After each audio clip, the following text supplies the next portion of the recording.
నమస్కారం. Crick chat with వెంకటేష్కి స్వాగతం. ఆస్ట్రేలియాతో అతి ముఖ్యమైన సిరీస్ 3 ఫార్మాట్స్లో ఆడబోతున్నాం. ముందుగా వన్డేస్, తర్వాత T20s, లేటర్ 4 టెస్ట్ మ్యాచ్లు. వన్డేస్ ఫస్ట్ వన్డే 27th సిటీలో జరుగుతుంది, 29th second one day also it's in Sydney, third one day December 2వ తేదీన మనుకావల్, క్యాన్బెరా. సో ఇది వన్డే షెడ్యూల్. మరి ముందుగా వన్డేస్లో మన టీం ఎలా ఉండాలి, ఎందుకంటే లాస్ట్ ఎప్పుడు 8.5 months బ్యాక్ ఫిబ్రవరిలో మన టీం ఇంటర్నేషనల్ క్రికెట్ ఆడింది. అప్పుడు కూడా వన్డేసే ఆడారు అగేన్స్ట్ న్యూజిలాండ్. అప్పటికి ఇప్పటికీ టీంలో చేంజెస్ వచ్చాయి. సో 16 మంది సభ్యులు ఉన్నారు ఇండియన్ టీంలో, వన్డే స్క్వాడ్. దీంట్లో 11 ఎవరు అనేది మనం ఒకసారి చూద్దాం. లాస్ట్ టైం మనం చెప్పుకున్నట్టుగానే మౌంట్ మాంగనియాలో ఇండియా న్యూజిలాండ్తో ఆడింది last one day in February this year. అప్పుడు టీంలో ఓపెనర్స్గా పృథ్వీ షా అండ్ మయాంక్ అగర్వాల్ ఆడారు. పృథ్వీ షా ఈసారి వన్డే స్క్వాడ్లో లేడు, టెస్ట్ స్క్వాడ్లో మాత్రమే ఉన్నాడు. శిఖర్ ధవన్ టీంలో చేరాడు. సో శిఖర్ ధవన్ ఒక ఓపెనర్గా ఉంటాడు, ఎందుకంటే అతను ఇండియాకి లాస్ట్ టైం ఆడినప్పుడు I think he played in January this year. He scored 96 in his last ODI innings and Shikhar Dhawan is a regular. So Shikhar Dhawan ఒక ఓపెనర్గా ఉండడం అనేది కంపల్సరీ. రెండో ఓపెనర్ ఎవరు ఉండాలి? మయాంక్ అగర్వాల్ ఉండాలా, లాస్ట్ టైం ఆడిన మయాంక్ అగర్వాల్, లేదంటే KL రాహుల్ ఉండాలా? వీళ్ళిద్దరు కాకుండా Shubman Gill with tremendous talent, అతను కూడా టీంలో ఉన్నాడు, అతను ఉండాలా? అది అక్కడ question. But I think team will go with Mayank.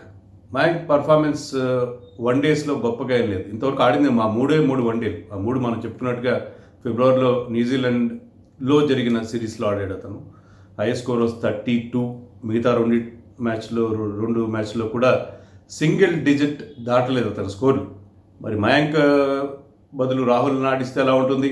లేదా Shubman Gill with all his talent అతనికి అవకాశం ఇస్తే ఎలా ఉంటుంది? శుభ్మన్ గిల్ కూడా ఇదే న్యూజిలాండ్లో అంతకుముందు 1 year బ్యాక్ ఆడాడు 2019లో. అతను కూడా తను ఆడిన 2 వన్డేస్లో పెద్దగా స్కోర్ చేయలేదు. బట్ ఫస్ట్ 1 or 2 మ్యాచెస్తోనే వాళ్ళని జడ్జ్ చేయడం కరెక్ట్ కాదు. సో మయాంక్ని కూడా అలా ఎందుకు జడ్జ్ చేయాలి? సో మయాంక్కి మరొక ఛాన్స్ ఇవ్వాలి. He was in good form in IPL. So అలాంటి ఫామ్లో ఉన్న ప్లేయర్. ఆస్ట్రేలియాలో టెస్ట్ మ్యాచ్లో రాణించాడు అతను. లాస్ట్ టైం 2 years బ్యాక్ మనం అక్కడ టెస్ట్ సిరీస్ ఆడినప్పుడు he was big success there. So అతనికి ఆస్ట్రేలియా పిచెస్ సూటబుల్గా ఉంటాయి, అక్కడ బాగా ఆడగల కెపబిలిటీ ఉంది. టెస్ట్లోనే ఆడినవాడు వన్డేస్లో ఎందుకు ఆడలేడు? అందులో మంచి ఫామ్లో ఉన్నాడు. So I think Mayank Agarwal will get the nod అని నేను అనుకుంటున్నాను. Why not KL Rahul, who is in great form అని మీరు అనొచ్చు. అయితే ఆఫ్ లేట్ ఇండియా ఒక డెసిషన్కి వచ్చింది. టీమిండియా ఒక డెసిషన్కి ఏమొచ్చిందంటే KL రాహుల్ T20sలో ఓపెన్ చేస్తాడు, వన్డేస్లో he will bat at number 5 అని ఒక నిర్ణయం తీసుకున్నారు. And he will keep wickets also. Wicket keeper బ్యాట్స్మెన్గా నెంబర్ 5లో వన్డేస్లో ఆడతాడు. ఎందుకంటే ఇండియాకి మిడిల్ ఆర్డర్లో కాస్త షేకీగా ఉంది. Rahul at number 5 will give solidity to the team అని టీమిండియా ఒక ఒపీనియన్కి వచ్చింది. మనం చెప్పుకున్న New Zealand series in February this year, in that series he batted at number 5. I think he score 2 half centuries and 1 century with very good strike rate. So అతనికి number 5 suit అయింది. Number 5లో అతని average చూస్తే 75 ఉంది, overall average 47 ఉంది. Even ఓపెనర్గా అతని average 50 ఉంది. No doubt ఓపెనర్గా also he did well. But as at number 5 he was a great success against New Zealand. మళ్ళీ ట్రై చేస్తున్నాడు. అంతకుముందు నెంబర్ 5 ఆడాడు అతను. నెంబర్ 5, నెంబర్ 3, నెంబర్ 4 అన్ని చోట్ల అతన్ని పైకి కిందకి షిఫ్ట్ చేస్తున్నాను. సో నెంబర్ 5లో అతను ఆడడం వల్ల అడ్వాంటేజ్ ఏంటంటే టీమ్కి, he can bat freely because his place is secure in the team. Number 5లో వచ్చే ప్లేయర్కి ఉన్న డిసడ్వాంటేజ్ ఏంటంటే he will have very few number of overs. Most of the time అతను ఆడే ఓవర్ల సంఖ్య చాలా తక్కువగా ఉంటుంది. తక్కువగా ఉన్నప్పుడు he has to take risk తీసుకోవడానికి ఎవరు ఇబ్బంది పడతారు? స్పెషలిస్ట్ బ్యాట్స్మెన్ అయితే ఇబ్బంది పడతారు, ఎందుకంటే ఫెయిల్ అయితే అతని ప్లేస్ గ్యారంటీ ఉండదు. But when you happens to be a wicket keeper batsmen in the team, you will have that luxury, ఎందుకంటే యువర్ ప్లేస్ ఈస్ గ్యారంటీడ్. ఇక్కడ సంజు శాంసన్ ఉన్నాడు టీంలో, కానీ your first choice in one days for keeping is Rahul. So రాహుల్కి తన place guarantee కాబట్టి he can go there freely express himself at number 5. So number 5లో అతను he can bat with lot more freedom than A specialist batsmen. అది బహుశా team thinking. అందుకే అతనికి number 5 slot allot చేశారు వన్డేస్లో. And he was very very successful in that slot before. అందుకని నేను కూడా KL Rahul who is in great form will bat at number 5. So అది వాళ్ళ లాజిక్. సో అదే ఫార్ములాతో వెళ్తారు. People will be tempted to bring Rahul into the opening slot. But పాత స్ట్రాటజీతో ఒక స్ట్రాటజీ మీరు అనుకున్నప్పుడు అది సక్సెస్ అయినప్పుడు దాన్ని కంటిన్యూ చేయండి. ఎందుకు మళ్ళీ ఆ chopping and changing too many times. So Rahul will bat at number 5. Number 3 Virat Kohli. Number 4 Shreyas Iyer. Shreyas Iyer has been a revolution. చాలా మంచి ఫామ్ చూపించాడు అతను. ఆడిన I think he played some 18 ODIs so far. Almost 50 average ఉంది. మనం చెప్పుకున్న న్యూజిలాండ్ Zealand he scored 100 and 250s batting at number 4. So number 4 గురించి మనం లాస్ట్ ఇయర్ వరల్డ్ కప్ వరకు చాలా ప్రాబ్లం ఫేస్ చేసాం, చాలామంది ట్రై చేసాం. బట్ అల్టిమేట్లీ శ్రేయస్ అయ్యర్ ఆ స్లాట్లో పర్ఫెక్ట్గా ఫిట్ అయ్యారు. So no need to change him. So number 5 already we discuss Rahul. Number 6 విషయంలో కొంత చర్చ జరగాలి. ఎందుకంటే నెంబర్ 6లో మనకున్న ఛాయిస్లు ఏంటంటే ప్రధానమైన ఛాయిస్లు హార్దిక్ పాండ్యా అండ్ మనీష్ పాండే. మనం చెప్పుకున్న న్యూజిలాండ్ Zealand Manish Pandey batted number 6 in 1 or 2 matches. తర్వాత కేదార్ జాదవ్ వచ్చాడు. Is no longer in the team. Manish Pandey కూడా రీజనబుల్ ఫామ్లో కనిపించాడు మనకి ఐపీఎల్లో. అండ్ నెంబర్ 6 ఈ did reasonably well also.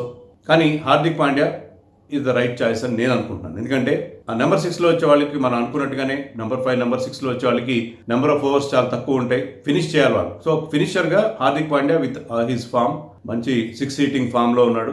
Even యార్కర్స్ని కూడా 6 కొట్టగల కెపబిలిటీ ఉన్న ప్లేయర్ అతను. You can find gaps in the field.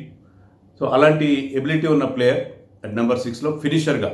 Dhoni లేడు కాబట్టి. ధోని లాస్ట్ టైం మనం ఆడినప్పుడు ఆస్ట్రేలియాలో సిరీస్ ఆడినప్పుడు 2 years back Dhoni was great success. కానీ ఈసారి ధోని లేడు, మ్యాన్ ఆఫ్ ద టోర్నమెంట్ అప్పుడు. కానీ ఈసారి ధోని లేడు కాబట్టి ఫినిషర్ రోల్ అతనికి అసైన్ చేయొచ్చు. మనీష్ పాండే కష్టం, టీంలో అకామిడేట్ చేయడం కష్టం మనీష్ పాండేని. మనీష్ పాండేని ఎప్పుడు అకామిడేట్ చేయొచ్చు అంటే ఇఫ్ టీమ్ మొత్తం అంతా చేంజెస్ చేసి. మయాంక్ అగర్వాల్ మీద మీకు కాన్ఫిడెన్స్ లేదు, ఎందుకంటే అతను ఆడిన 3 వన్డేస్లో పెద్దగా స్కోర్ చేయలేదు న్యూజిలాండ్లో.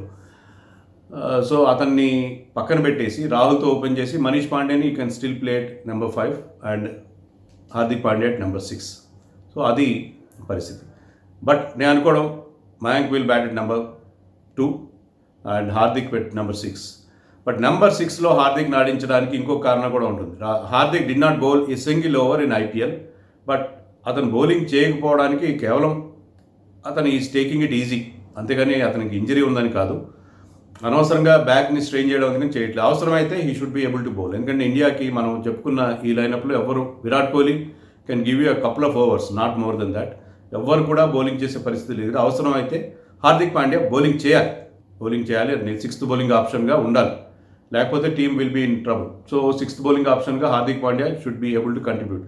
He need not bowl at 140s, but he, being an experienced international bowler, he should give at least 3-4 overs, like what Ben Stokes was doing when he played for Rajasthan Royals. A couple of overs he used to bowl. Full quota కంటే కూడా చాలా మ్యాచ్లో అతను 1 or 2 overs వేసాడు. So ఆ విధంగా Hardik Pandya number 6 bowling ఆప్షన్గా ఉండాలి. Should bat number 6. నెంబర్ 7లో we should have Jadeja being an all rounder. ఎందుకంటే జడేజా కాకుండా మీరు కుల్దీప్ చాహల్ కాంబినేషన్తో వెళ్తే ఏమవుతుందంటే మీ బ్యాటింగ్ వీక్ అయ్యే అవకాశం ఉంటుంది. So you will be playing with 5 specialist bowlers that will lengthen your tail. So ఆ టేల్ని లెంథెన్ చేయకుండా with Jadeja in great batting form అతన్ని నెంబర్ 6, 7లో ఆడించాలి. టీమ్కి ఆ బ్యాలెన్స్ వస్తుంది ఒక ఆల్రౌండర్ ఉండడం వల్ల. Jadeja is in very good form with the bat. బౌలింగ్లో కూడా లెఫ్ట్ హ్యాండర్స్ ఎక్కువ లేరు ఈ ప్రెజెంట్ ఆస్ట్రేలియన్ టీంలో కాబట్టి I think he should be okay. And he bowled well in New Zealand when India played last. So definitely Jadeja will be there at number 7. Tarvata bowlers will come, pure bowlers. Navdeep Saini untadu because he has got that raw pace, and Shami untadu, Jasprit Bumrah untadu, and Yuzvendra Chahal ఒకే ఒక్క one day ఆడాడు ఆస్ట్రేలియాలో. ఆ వన్డేలో అద్దరు కొట్టాడు, 6 వికెట్లు తీశాడు. So he Ryan through the Australian team. ఒక్కసారి అతనికి ఛాన్స్ ఇచ్చారు. సో అంత మంచి ఫామ్లో ఉన్న ప్లేయర్ యుజ్వేంద్ర చాహల్. ఐపీఎల్లో ఫామ్లో ఉన్నాడు. ఓవరాల్గా ప్రాబ్లీ ఇప్పుడు ఇండియాకి లీడింగ్ స్పిన్నర్ ఎవరంటే యుజ్వేంద్ర చాహల్ అని చెప్పాలి. లెగ్ స్పిన్ అక్కడ అవసరం. ఇద్దరు స్పిన్నర్స్ అవసరమా మరి ఆస్ట్రేలియాలో? ఎస్, అవసరం. ఎందుకంటే ఒకప్పుడు సిడ్నీలో స్పిన్కి చాలా మంచి హెల్ప్ ఉండేది పిచ్ నుంచి. ఇప్పుడు పిచ్ల్లో అంత లేకపోయినా కూడా because it's a big ground, very big ground. మీరు ఇద్దరు స్పిన్నర్స్ వెళ్తే ఏంటంటే బౌండరీ క్లియర్ చేసే ప్రయత్నంలో లాఫ్టీ షాట్స్ కొడతారు, మిస్ టైం అయితే క్యాచ్లకు వెళ్ళే అవకాశం ఉంటుంది. So leg spinner is a big asset in those ఇద్దరు spinners, Jadeja and Chahal. So team ఈ రకంగా వెళ్తే చాలా స్ట్రాంగ్గా ఉండే అవకాశం ఉంది. సో అది ఆ 16 మందిలో మన 11 మంది చాయిస్. ఇది కాకుండా మీరు వేరేమన్నా అనుకుంటున్నారా? నాకు కామెంట్స్లో చెప్పండి. I think this should be the right combination for India. Mayank Agarwal, Rohit Sharma ఉండుంటే టీం ఇంకా బ్రహ్మాండంగా ఉండేది, చాలా చాలా స్ట్రాంగ్గా ఉండేది. రోహిత్ శర్మ లేడు కాబట్టి మయాంక్ అగర్వాల్ ఆ రోల్ని పర్ఫెక్ట్గా ఫిల్ చేస్తాడని చెప్పి మనం ఎక్స్పెక్ట్ చేద్దాం. సో ఇది about India's 11 for the first one day on 27th November. Me comments కూడా చెప్పండి. అలాగే సబ్స్క్రైబ్ చేయకపోతే వెంటనే సబ్స్క్రైబ్ చేయండి. Bye. Please subscribe to our channel for more updates and analysis on cricket and other sports.